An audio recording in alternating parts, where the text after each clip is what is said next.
General Srivastava साहब, ये जो सरकार ने एक तरीके से प्रोसेस शुरू कर दिया रिक्रूटमेंट का, छात्र अभी भी नाराज है, नाराजगी है, लेकिन रिक्रूटमेंट का प्रोसेस, इसका मतलब सरकार इस बात को लेकर अड़ी हुई है कि जो हमारी योजना है वो योजना सही है, और इसका जो लोग विरोध कर रहे हैं दरअसल वो अपनी जगह पे सही नहीं है। सरकार उसमें थोड़ी बहुत बदलाव के पक्ष में है और बदलाव करने की कोशिश भी की है। आपको क्या लगता है, क्या सरकार बहुत जल्दी में है? देखो आशुतोष, ऐसा तो नहीं लगता कि सरकार जल्दी में है। अपनी तरफ से उन्होंने कम से कम इन हाउस डिस्कशन चली है 2-3 साल, ऐसा लगता है।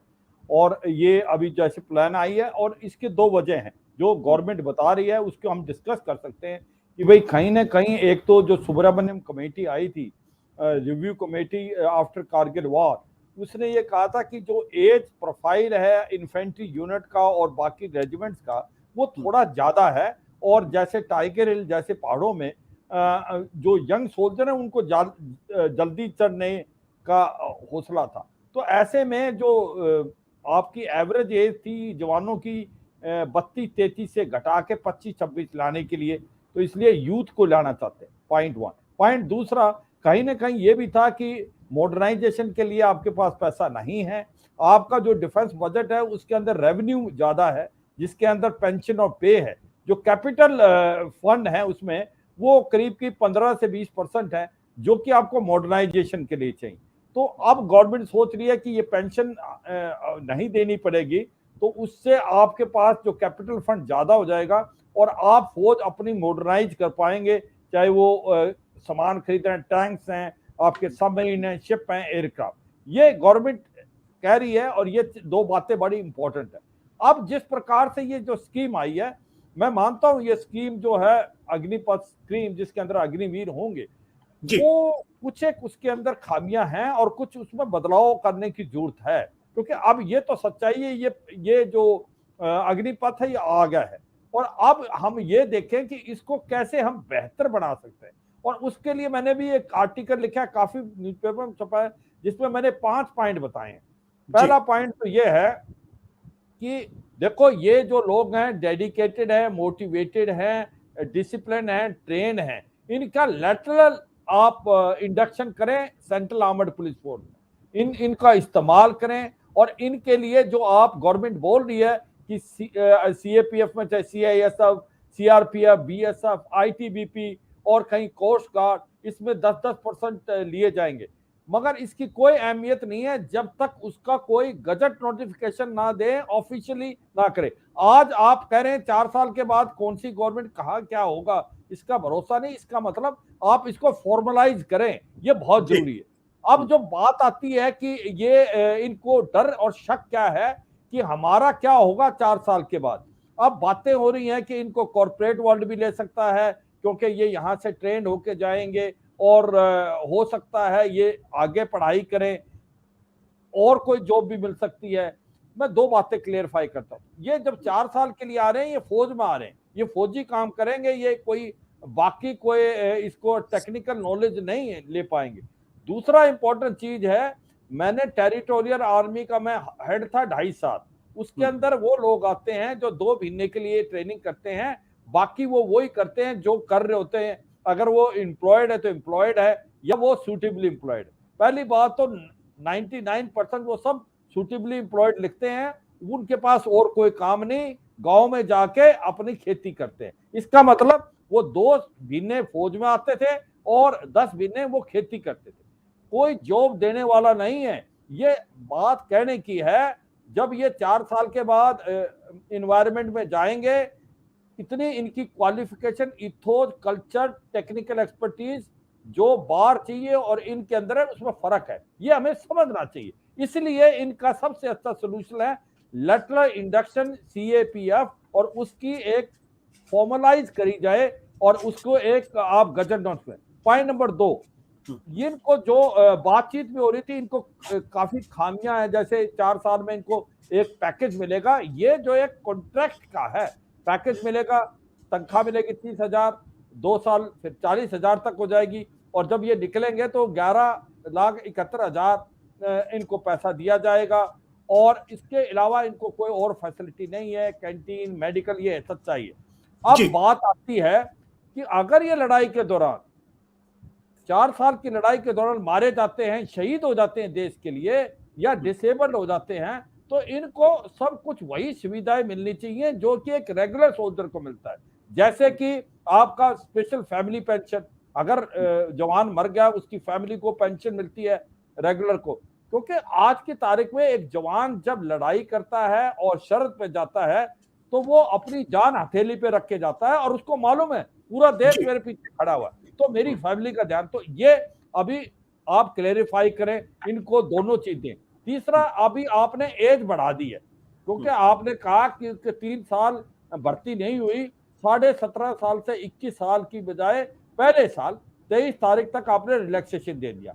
अगर आपने एज का रिलैक्सेशन दिया है क्योंकि 2 साल भर्ती नहीं हुई, तो 2 साल के जो लोग भी तो जमा हो गए, अब कंपटीशन टफ होगा, तो ये जी। 40,000 की बजाय 1 साल आप 60,000 भर्ती करें, जिससे ये जो यूथ आना चाहते थे उनको आने में मदद हो, नहीं तो कंपटीशन बहुत टफ हो जाएगा। तीसरा मेरा पॉइंट ये है कि जो कुछ एक अभी जो भर्ती होगी, दो बातें हैं, एक तो भर्ती होगी all India all class basis पे आइंदा से, और जो भी भर्ती होगी डिफेंस फोर्सेस में वो अग्निवीर की होगी और कोई भर्ती नहीं होगी। यही अग्निवीर 4 साल के बाद 25% जो है वो रेगुलर जी। बन जाएंगे और 75% वो वहां से निकल जाएंगे एनवायरमेंट में। मेरा मतलब ये है कि कुछ एक रेजिमेंट्स हैं जैसे इन्फेंट्री की, जो कि एक प्रॉपर क्लास पे डिपेंडेंट हैं, जिस प्रकार क्लास और या रीजन पे या आपके कास्ट पे, वो जो है जैसे Sikh regiment, Mahar regiment, Jat regiment, Kumaon regiment, Maratha regiment, grenadiers और इसी प्रकार से जैकरिफ। अब जी। होता क्या है, इनके पीछे एक इथोस है, एक हिस्ट्री है। ये वर्ल्ड वार 1, 2, उसके बाद 62, 65, 71, और जब एक नया जवान या ऑफिसर क्वार्टर गार्ड में आता है और उसको अपनी रेजिमेंटल हिस्ट्री पता लगती है तो उसके रोंगटे खड़े हो जाते हैं। वो कहता मैं देश के लिए, अपनी पलटन के लिए नाम नमक निशान, वो पलटन से स्टार्ट होता है कि मैं अपनी पलटन के लिए अपनी जान दे दूंगा। अभी आप उसको ऑल इंडिया ऑल क्लास कर रहे हैं। ये 84 के बाद ये टेस्ट किया था, जब 84 के बाद कुछ एक हादसे हुए थे, म्यूटनी भी हुई थी, तो जी। जी। हमने हर एक रेजिमेंट में एक एक यूनिट को मिक्स किया, मगर हमने 6-7 साल में उसको वापस कर लिया क्योंकि हमने देखा वो सक्सेसफुल नहीं पाया। तो ये मेरे को लगता है, मेरी गुजारिश है गवर्नमेंट को, ये जो इन्फेंट्री रेजिमेंट्स हैं ये 15-20% है, इनका जैसे चल रहा था वैसे चलने दें, जो कि इथोज और हिस्ट्री बहुत मायने फौज के अंदर।